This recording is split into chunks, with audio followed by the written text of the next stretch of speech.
Hello friends, welcome to my YouTube channel Dhawari's Physics Online Classes. बेटा last period मध्ये म्हणजे गेल्या 2-3 video lectures मध्ये आपण टाइप्स ऑफ सिंपल पेंडुलम किंवा टाइप्स ऑफ पेंडुलम पाहतोय. डिफरंट टाइप्स ऑफ पेंडुलम आपण पाहिले, जसे की सेकंड्स पेंडुलम असेल, इनफायनाइट लेंथ पेंडुलम असेल. कालच्या लेक्चर मध्ये पाहिलेलं बेटा कंपाऊंड पेंडुलम किंवा फिजिकल पेंडुलम असेल. ह्या 3 टाइपचे पेंडुलम आपण कंप्लीट केले. आता आजच्या या व्हिडिओ मध्ये बेटा आपण we will study the spring pendulum. It is the 4th type of the pendulum. Okay, आता बेटा याच्या नावातच सांगतोय स्प्रिंग पेंडुलम काय असेल. हा स्प्रिंग पेंडुलमला सुरुवातीला डिफाइन करायचं म्हटलं तर आपण असं डिफाइन करू शकतो याला काय. It is the point mass suspended. It is the point mass suspended from rigid support. बेटा बघा काय असते spring pendulum. Spring pendulum is a point mass suspended from rigid support. But कशाला सपोर्ट केलेलं आहे, कशाला सस्पेंड केलंय तर बाय, हा वर्ड महत्वाचा आहे बेटा काय, मासलेस स्प्रिंग. बघा काय म्हणते, a point mass suspended from rigid support bye massless spring is called. आपण त्याला स्प्रिंग पेंडुलम म्हणू शकतो बेटा. बघा मग कसं डिफाइन करायचं आपल्याला, कशी डेफिनेशन तयार करायला. स्प्रिंग पेंडुलम काय असते, it is the point mass suspended from the rigid support with the help of किंवा by massless spring called as the spring pendulum म्हणायचं बेटा. ठीक आहे, म्हणजे आता स्प्रिंग पेंडुलमचं चित्र तुझ्या डोळ्यासमोर तयार झालं बेटा. काय असते, हा एक स्प्रिंग असेल आणि त्याच्या खालच्या एंडला आपण एक पॉइंट मास अटॅच केलेलं आहे. स्प्रिंगची महत्वाची कंडिशन काय बेटा, हे लक्षात घे. काय, massless spring. This point mass is suspended from rigid support with the help of this massless spring. Okay, मग तू डेफिनेशन तयार केली, तुला लक्षात आलं स्प्रिंग पेंडुलम काय. So the spring pendulum is that pendulum in which point mass suspended from rigid support by the massless spring is called spring pendulum. Definition कळाली बेटा तुला. चल आता पुढे जायचंय आपल्याला. बघायचं या स्प्रिंग पेंडुलमचा टाइम पिरियड कसा काढायचा आहे आणि त्याच्या टाइम पिरियड डिफरंट कंडिशन्स मध्ये कसा चेंज होतो. इमॅजिन करू आपण, this is the rigid support yes and this is the massless spring असेल whose force constant is K and this is the mass which is suspended from the rigid support with the help of this spring. Simple pendulum मध्ये काय होतं बेटा, इथं Bob होता आणि इथं string होती. आता स्ट्रिंगची जागा कोणी घेतली, तर स्प्रिंगने घेतली. आणि इथं बॉबच्या ऐवजी काय ब्लॉक असेल, काही पण असेल, एनी मास असेल तिथं. ठीक आहे, पण आयडियल कंडिशन मध्ये हे पॉइंट मास आहे आणि मासलेस स्प्रिंग आहे. पण आपण प्रॅक्टिकल स्प्रिंग पेंडुलम असं काढू शकतो. ठीक आहे, चला आता आपल्याला टाइम पिरियड काढायचा बेटा. टाइम पिरियड काय असते, T is equal to 2 by omega असं असतो बेटा. मग आता इथं ओमेगा काय असते आपल्याला माहिती, but this omega is equal to under root काय असतंय, के बाय एम असं असतं बेटा. हे इथं जर मी पुट केलं तर time period is equal to 2 divided by under root K by M असेल. याला व्यवस्थित लिहिलं बेटा तर हे असं येईल 2 अंडर रूट हे M upon K. So this is an expression for time period of the spring pendulum. हा स्प्रिंग पेंडुलमचा टाइम पिरियड झाला बेटा. ठीक आहे, किंवा मी याला व्यवस्थित दिसावं म्हणून असं इथं लिहून टाकतो. हे 2 it is equal to 2 under root K by M च्या ऐवजी एम बाय के असेल. And this expression gives the time period of spring pendulum.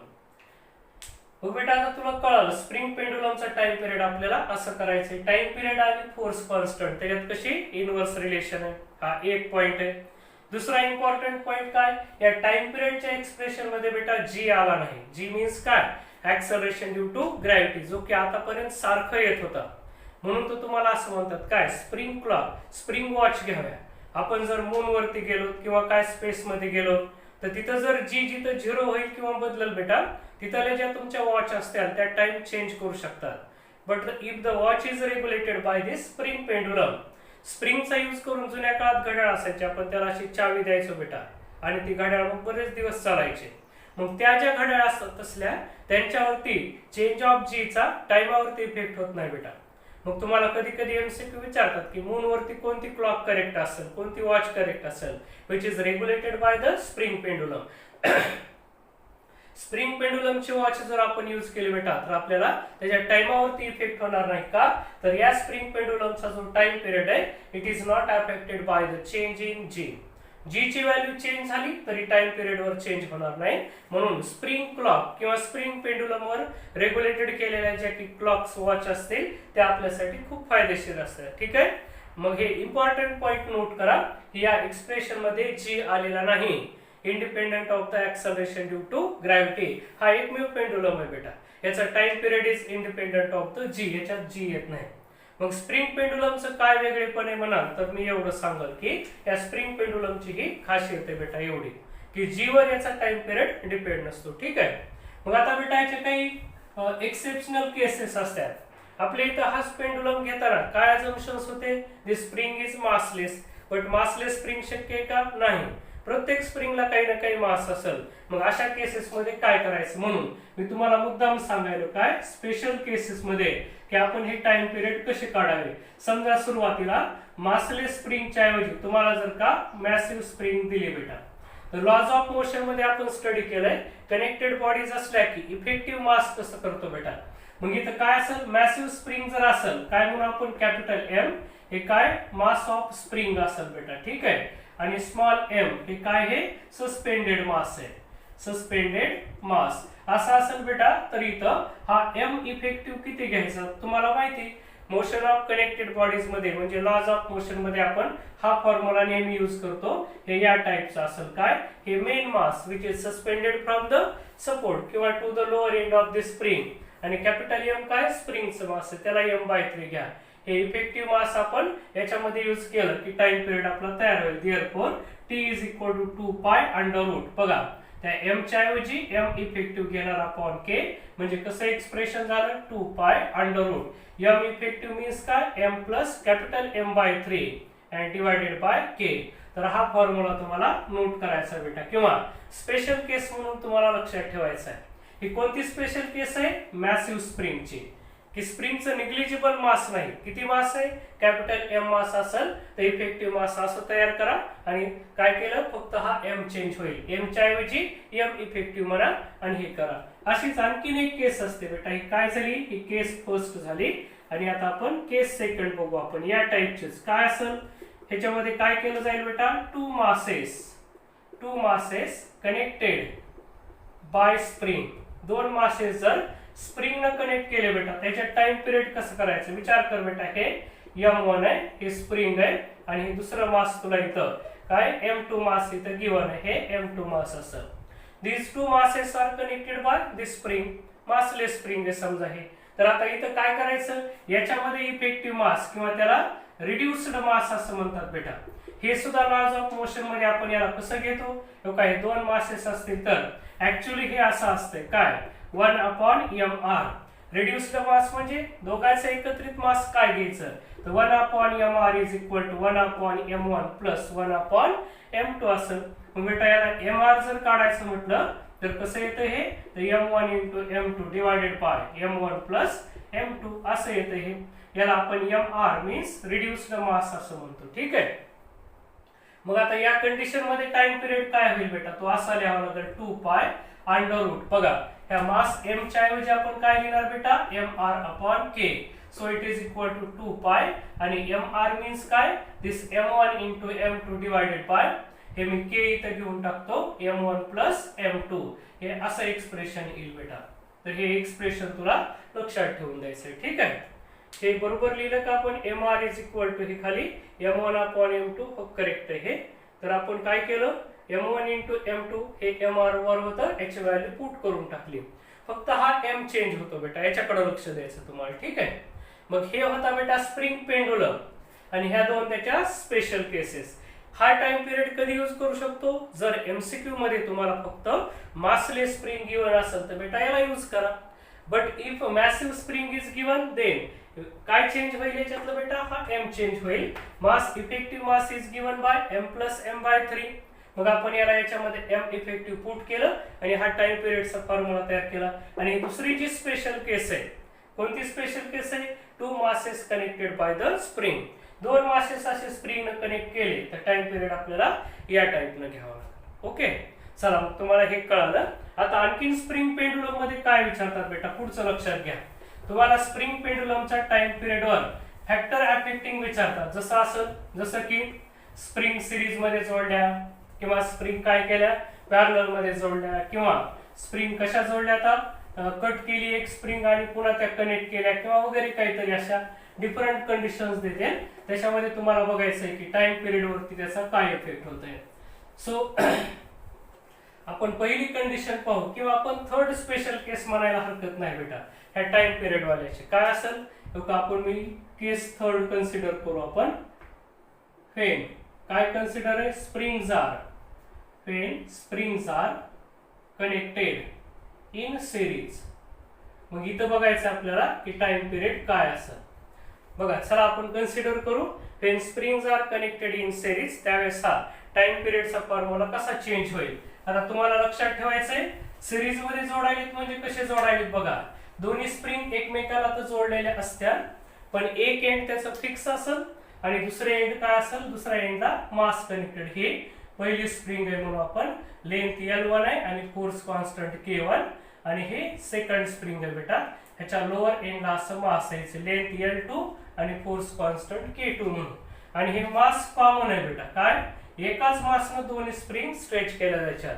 सर्वात महत्वाची condition, this two springs are massless. Massless spring आहेत लक्षात ठेवायचं. मग आता आपल्याला विचार करायचा की अशा कंडिशन मध्ये टाइम पिरियड कसा लिहावा. आता काही सिरीज कॉम्बिनेशन असं असतं बेटा किंवा त्याला असं सुद्धा लिहितात. काय हा रिजिड सपोर्ट असेल, हे फ्रिक्शनलेस सरफेस असेल, ही एक स्प्रिंग झाली, ही दुसरी स्प्रिंग झाली आणि इकडून हे मास M आहे.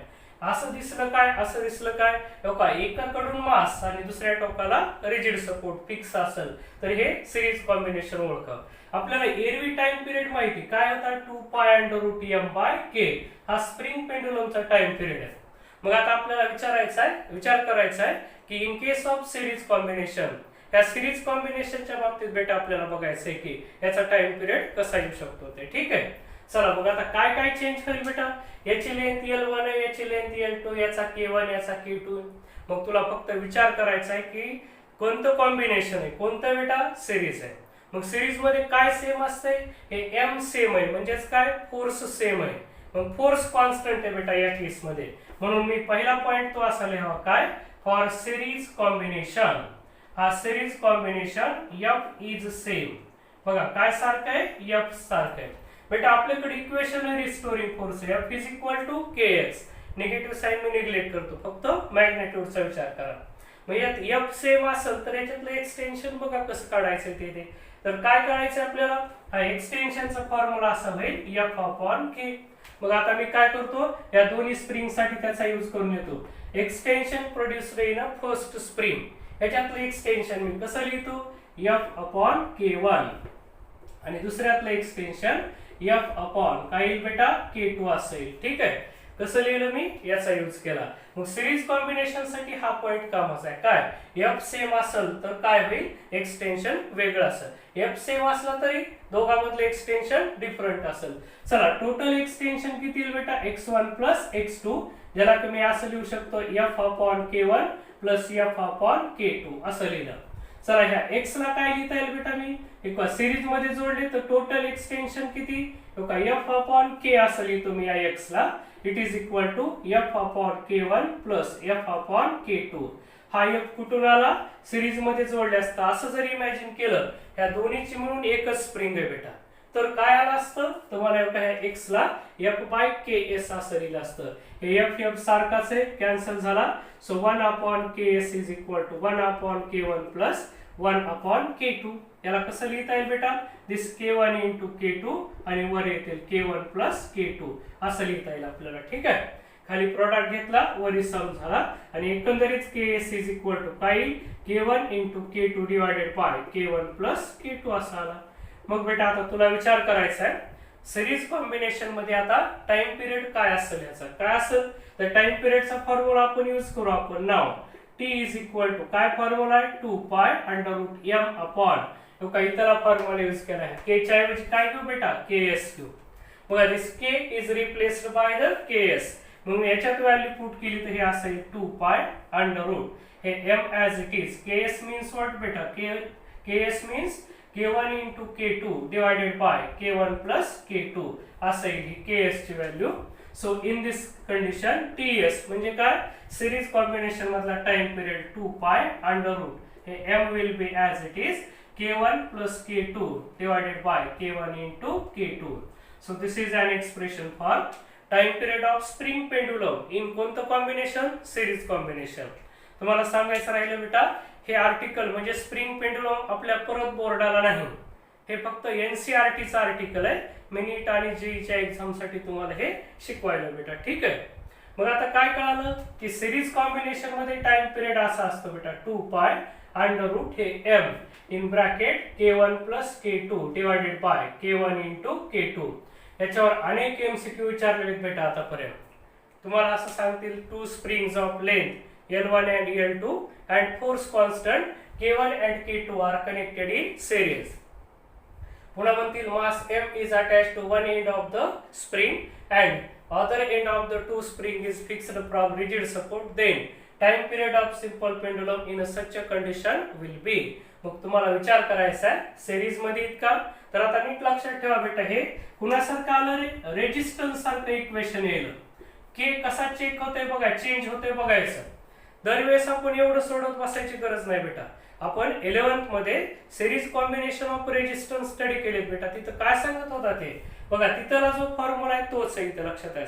रेसिप्रोकलची सम आहे बेटा तिथं, बरोबर. सॉरी, पॅरलल कॉम्बिनेशन स्टडी करायचं. हे सिरीज मध्ये जोडले म्हणजे रेजिस्टन्सचं पॅरलल कॉम्बिनेशन. रेजिस्टन्सच्या उलटी ऍडजस्टमेंट लक्षात ठेवा बेटा केला. तुम्हाला जसं आतापर्यंत विचारलं की रेजिस्टन्स पॅरलल मध्ये जोडले की तुम्ही काय लिहायचे, 1/Rp is equal to 1/R1 plus 1/R2. मग त्या टाईपने इथं लक्षात घ्या. पण इथलं जे सिरीज आहे ते रेजिस्टन्सला पॅरलल मध्ये. मग विचार करा, इथलं पॅरलल मधलं तिथल्या सिरीज सारखं येईल. ठीक आहे. आता सध्याला सिरीज कॉम्बिनेशन तुम्हाला कळालं. ही थर्ड केस तुम्ही नीट लक्षात ठेवा बेटा. स्प्रिंग जर सिरीज मध्ये जोडल्या तर नवीन टाइम पिरियड आपला असा तयार झाला. चला आता काय करतील बेटा, ह्या ज्या दोन स्प्रिंग आहेत ते कशा जोडतील, पॅरलल मध्ये. बघूयात मग आता पॅरलल कॉम्बिनेशन मध्ये टाइम पिरियड कसा येतो ते. बघा आता काय, या सिरीजच्या ऐवजी कसे घ्यायचे तर parallel. Springs are connected in parallel. म्हणजे कशा असतात बेटा, या टाइप नसतात. ही पहिली स्प्रिंग म्हणू आपण, हुज लेंथ इज L1 आणि फोर्स कॉन्स्टंट इज K1 असं असेल. आणि याच्या साइडला ही अशी दुसरी स्प्रिंग आहे आणि या दोघांना मास कॉमन जोडलेले. काय हे m मास कॉमन.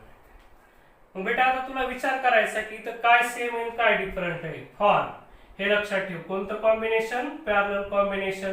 मग F सेम होता बेटा. आता काय असेल या दोघांचं, एक्सटेन्शन सारखं असेल लक्षात ठेव.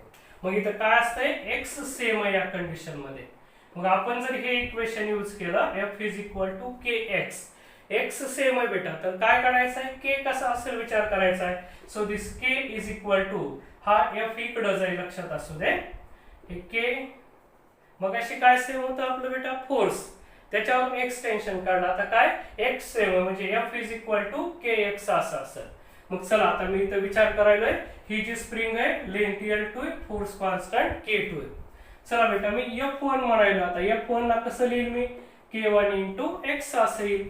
चल बेटा F2 काय असेल, F2 असेल K2 इंटू x असेल. किंवा ह्याच्यावरून फोर्स कॉन्स्टंट K जर काढायचं ठरला बेटा आपलं, काय काय कसं काढू शकतो आपण काढताना. बरं ठीक आहे, हे दोन इक्वेशन्स आपण लिहिले. मग आता इथं काय x सेम आहे पण फोर्स डिफरंट आहे. मग टोटल फोर्स जर घ्यायचं बेटा तर मी काय घेईल, F1 प्लस F2 असं घेईल. कसे जोडले, पॅरलल मध्ये, म्हणून मी त्याला Fp असं लिहितो. F1 म्हणजे काय बेटा, K1x प्लस F2 म्हणजे काय, K2x असं आहे. आता ह्या Fp ला मी कसं लिहायला विचार कर. Fp म्हणजे काय विचार करायचा, ह्या दोन्ही स्प्रिंग मिळून एकच आहे. जर एक असते बेटा तर Fp ला कसं लिहिता आलं असतं, K इंटू x असं लिहिता आलं असतं. मग आता तुला काय लक्षात येईल, या k ला काय लिहावं लागेल मला, ks Kp लिहावं लागेल, पॅरलल कॉम्बिनेशन आहे. मग बेटा इथं हे x कॅन्सल होतील. So this Kp is equal to K1 plus K2. बेटा हे कुणासारखं आलं रे, हे सिरीज कॉम्बिनेशन सारखं आलं. कुठलं सिरीज कॉम्बिनेशन ऑफ रेजिस्टन्स म्हणजे R, रेजिस्टन्सच्या सिरीज कॉम्बिनेशन सारखं झालं. मग आता चल तुला विचार करायचा आहे, हे Kp is equal to K1 plus K2 असं इक्वेशन आपलं तयार झालं. ठीक आहे. मग आता टाइम पिरियड कसा असेल बेटा, time period t is equal to 2 pi under root m by Kp असा घ्यावा लागेल. म्हणजेच किती झाला बेटा, t is equal to 2 pi under root m divided by this Kp means what, Kp means K1 plus K2 असं घ्यावं लागेल. तर हा झाला टाइम पिरियडचं एक्सप्रेशन.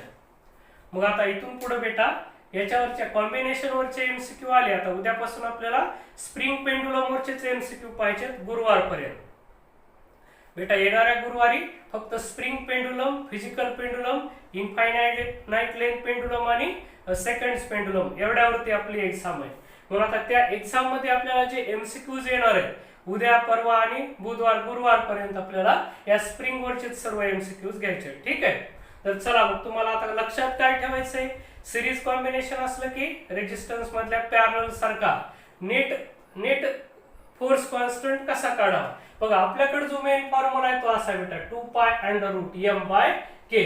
कॉम्बिनेशन मुळे काय चेंज होतं बेटा k, कारण मास तर तेच राहते. मग k कसा काढायचा तर नीट नोट करून ठेवा. सिरीज मध्ये जोडले की रेजिस्टन्स मधल्या पॅरलल सारखं आणि पॅरलल मध्ये जोडले की रेजिस्टन्सच्या सिरीज सारखं. थोडक्यात आता नीट लक्षात ठेवा का मी इथं जे लिहिले ते सिरीज मध्ये असले की काय येत होतं बेटा ks is equal to k1 into k2 divided by k1 plus k2. किंवा असं लक्षात ठेवा या सिरीज मध्ये असले की 1 upon ks is equal to 1 upon k1 plus 1 upon k2, ज्याला की आपण असं लिहिलं k1 into k2 divided by k1 plus k2. आणि हे जर पॅरलल मध्ये असतील बेटा तर काय आलं kp is equal to direct addition k1 plus k2. मग या दोन्हीला डिफरन्स लक्षात ठेवा. सिरीज मध्ये जोडले रेसिप्रोकलची सम, पॅरलल मध्ये जोडले की डायरेक्ट सम असेल आणि इतर फक्त ह्या k ला बदलायचं बेटा. मग सिरीज आणि पॅरलल कॉम्बिनेशन टाइम पिरियड वर कसा इफेक्ट करतात तर सिरीज किंवा पॅरलल कॉम्बिनेशन फक्त k चेंज करतात. आणि k कसा चेंज करतात, सिरीज मध्ये कनेक्ट केले की रेसिप्रोकलची सम, पॅरलल मध्ये कनेक्ट केले की डायरेक्ट सम होते कुणाची, फोर्स कॉन्स्टंटची. ओके. म्हणून फक्त इथला k बदलायचा बेटा. ठीक आहे. आणि तुम्हाला हे फॉर्म्युले तोंडी तयार करता आले पाहिजेत सिरीज आणि या पॅरलल कॉम्बिनेशन वाले. चला हे चौथी केस झाली बेटा. आता आणखीन एक आपल्याला केस पाहिजे, पाचवी केस, ज्याच्यामध्ये आपल्याला ब्रेकडाऊन ऑफ स्प्रिंग किंवा स्प्लिटिंग ऑफ स्प्रिंग असेल. स्प्रिंगचे तुकडे करणार बेटा आपण याच्यामध्ये आणि तुकडे केल्यामुळे नवीन टाइम पिरियड वरती त्याचा काय इफेक्ट होईल ते पाहायचं आपल्याला.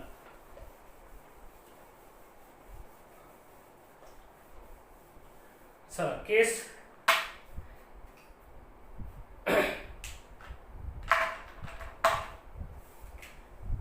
चला बेटा आता आपल्याला केस फिफ्थ स्टडी करायची.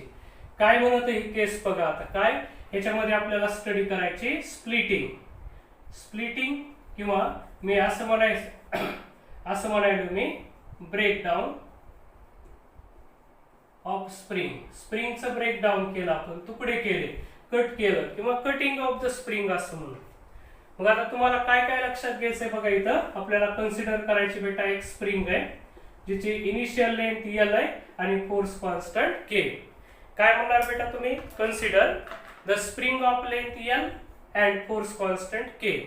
चला आता काय केली, ही स्प्रिंग कट केली. स्प्रिंग इज कट किती, दोन भागामध्ये L1 अँड L2. कशी कट केली तर L1 is equal to n times L2 अशी कट केली. ठीक आहे. चला पहिल्या भागाचा फोर्स कॉन्स्टंट K1 झाला म्हणून दुसऱ्याचा फोर्स कॉन्स्टंट K2 झाला. तर आता आपल्याला काय काय काढायचे, डिफरंट टाइम पिरियड्स काढायचे. कसे, आता आधी एक स्प्रिंग होती, आता त्याच्या नवीन दोन स्प्रिंग झाल्या. आता बघायचं आपल्याला टाइम पिरियडचा रेशो काढा म्हणू शकतो किंवा फोर्स कॉन्स्टंटचा रेशो काढू शकते. बघा मग पहिल्यांदा तुम्हाला असं म्हणतील to find K1 upon K2 हा रेशो काढा म्हणतील किंवा और याला असं सुद्धा म्हणतील T1 अपॉन T2 हा सुद्धा रेशो काढा म्हणतील. मग ही पहिली केस आपण सॉल्व्ह करायला बेटा. बघा आपल्याला काय माहिती बेटा, स्प्रिंगच्या बाबतीत काय असते, फोर्स कॉन्स्टंट. हे जे इक्वेशन आहे आपल्याकडे मी इकडे लिहून ठेवतो, F is equal to kx असतंय. हे सांगते काय, force constant is inversely proportional to extension म्हणते. मग मी ती रिलेशन इथे यूज करतो बेटा, काय K1 upon K2 is equal to, याला आपण एक्सटेन्शन आणि इनव्हर्सली प्रोपोर्शनल टू लेंथ म्हणतो. स्प्रिंगचं एक्सटेन्शन कुणावर डिपेंड असेल बेटा, स्प्रिंगच्या लेंथवर. मग x लाच मी L लिहिलं तर मी असं यूज करतो इथं. तो काही इथे एक कंडिशन सांगतो मी की वी हॅव, काय माहिती बेटा आपल्याला बघा, वी हॅव काय रिलेशन यूज करू शकतो आपण, this K is inversely proportional to L. याच्यावरून काय लिहिता येईल, K1 upon K2 is equal to L2 upon L1 असं लिहिता येईल बेटा. ठीक आहे. चला आता K ला आणि L ला रिलेट केलं बेटा, तर इथं बघा ही कंडिशन इम्पॉर्टंट आहे, याचा यूज करू आपण. So this K1 upon K2 is equal to, आपल्याला काय काढायचंय K1 अपॉन K2, तर मी L2 ची व्हॅल्यू पुट करतो. बघा L1 किती, हे L2 will be as it is this L1 means काय, n times L2 get cancel, so it is equal to 1/n. हा झाला बेटा. आता याच्यावरून तुम्हाला म्हटले टाइम पिरियडचा रेशो काढा. कसा टाइम पिरियडचा रेशो काढता येईल, बघा T इज इक्वल टू, हा भाग आहे आपल्याकडे, मी मुद्दा म्हणून इकडे लिहून ठेवतो. T is equal to 2πm/k असेल. T is inversely proportional to root k बेटा, म्हणून मी ते रिलेशन यूज करतो. असं जर यूज केलं तर मला असं लिहिता येईल बेटा याच्यावरून काय, this T1 upon T2 is equal to under root K2 upon K1. म्हणजे इथं काय आलं बेटा, K2 upon K1, K2 upon K1 1/n म्हणजे n अपॉन 1. म्हणजे काय झालं का, T1 upon T2 is equal to root n असा हा रेशो आला. मग हे एमसीक्यूज तुम्हाला तयार करू शकतात बेटा. मग आता तुम्हाला हे काढता आलं पाहिजे K1/K2. तसं आता दुसऱ्यांदा बघा मी काय काढायचं चाललोय, टू फाइंड K1/K2 झाला म्हणजेच K2/K झाला. आता मला हे काढायचंय K1 अपॉन K, हे काढून टाकायचं बेटा. ठीक आहे, हे एवढं आपल्याला काढता आलं पाहिजे. बघा मी हे K1/K कसं काढतो बेटा, K1/K काढायला पुन्हा मी तेच बघा K1/K ही रिलेशन यूज करू बेटा आपण. K is inversely proportional to L. K1/K2 कसा घेतला, L2/L1. तर बघा K1/K कसं लिहिता येईल, K कधीचा फोर्स कॉन्स्टंट आहे, लेंथ L असताना, म्हणून इकडली लेंथ L येईल आणि K1 च्या खाली हे L1 येईल. मग बेटा चला पुढे विचार करा, K1/K L1 ला लिहिता येईल L1 plus L2 divided by L1. बेटा इथे L2 ची व्हॅल्यू पुट करायची, कारण खाली कोण आहे, L1 आहे. हा L1 कॅन्सल करायचा आपल्याला, म्हणून मी L2 ची व्हॅल्यू पुट करतो. So K1/K is equal to L1 plus L2 कसा लिहिता येईल बेटा, इथून हा n इकडे शिफ्ट होईल, म्हणजे L1 अपॉन n असं लिहिलं डिवायडेड बाय L1. बेटा मी वरून काय करतो, L1 कॉमन काढतो, ब्रॅकेट मध्ये असं राहील 1 plus 1/n divided by L1. Here L1 get cancel आणि K1/K किती यायला बेटा, बघा किती, n प्लस 1 अपॉन n हा रेशो आला. मग आता तुम्हाला विचार करायचा आता की टाइम पिरियडचा काय रेशो येईल, कोणता काढायचा आता, K1/K वरून आपल्याला T1/T काढता येईल. म्हणजे काय, पहिली स्प्रिंगचा टाइम पिरियड आणि इनिशियल स्प्रिंगचा जी सुरुवातीला होती तिचा time period. So this T काय काढायचं तिथून बेटा, T1/T इज इक्वल टू, इथं रिलेशन सारखं बेटा काय काढता येईल, इथं K/K1. मग K/K1 किती आला बेटा, बघ K/K1 म्हणजे काय लिहिता येईल, n अपॉन n प्लस 1. हा फॉर्म्युला आपल्याला तयार करता यावा बेटा. ठीक आहे. चला आता इथं एक भाग आहे, कोणता राहिला आता बेटा, शेवटचा पार्ट आपला शिल्लक राहिला. काय काय काढले होते का, इथं K1/K2 म्हणजे T1/T2, इथं K1/K म्हणजे T1/T. आता तिसऱ्या भागामध्ये आपल्याला काढायचं बेटा K2/K किंवा त्यालाच आपण काय म्हणतो T2/T. काय कंडिशन आहे नीट लक्षात घ्या, एक स्प्रिंग होती, आधी लेंथ एवढी, फोर्स कॉन्स्टंट, त्याचे दोन तुकडे केले, कसे या टाइपने केले. तर आपण काय केले, या दोन्हीच्या रेशोवरून टाइम पिरियडचा रेशो काढला. परत त्या काय केल्या, ह्या प्रत्येकाच्या टाइम पिरियडचा रेशो काढायला. आता तसाच आणखीन एक रेशो आपल्याला फाइंड आउट करायचा आहे. बघा हा रेशो आपल्याला कसा मिळू शकतो ते. चला याच्यात परत मला आधी काय पाहिजे बेटा, K2/K पाहिजे. कसं लिहिता येऊ शकतं, करा विचार. का इथल्यासारखं K2/K ला इनव्हर्सली प्रोपोर्शनल टू लेंथ आहे, L ची ह्याची लेंथ L होती, K2 असताना L2 होती. चला परत आपल्याला माहिती काय, दिस K2/K L means what, L1 plus L2 upon L2. चला इथे L1 ची व्हॅल्यू पुट करतो बेटा मी, K2 upon K. L1 means n times L2 plus L2 divided by L2. हा L कॉमन काढला, याच्यासोबत कॅन्सल होईल, म्हणजे आपल्याला असं मिळालं K2/K it is equal to n plus 1 असं शिल्लक राहिलं फक्त. ठीक आहे. चला K2/K म्हणजे फोर्स कॉन्स्टंटचा रेशो आला की टाइम पिरियडचा सुद्धा रेशो लिहिता येईल बेटा. बघा या रिलेशन काय, हे T is inversely proportional to root K. याला कसं लिहिता येईल, T चा force constant K upon K2. म्हणजेच बघा इथं काय लिहिता आलं, T2 upon T is equal to under root K/K2 ला असं लिहिता येईल 1 upon n plus 1. So this is the ratio of time period of two springs. बेटा स्प्रिंग पेंडुलम मध्ये सगळ्यात जास्त अवघड भाग हा असतो. याच्या पुढे जाऊन स्प्रिंग पेंडुलम वरचा कसलाही एमसीक्यू तयार होत नाही. मग तुम्ही आज नीट लक्षात ठेवा. आपण स्प्रिंग पेंडुलम पाहिला आणि त्याच्यात काय काय स्टडी केलं. स्प्रिंग पेंडुलमचा टाइम पिरियड कसा काढायचा.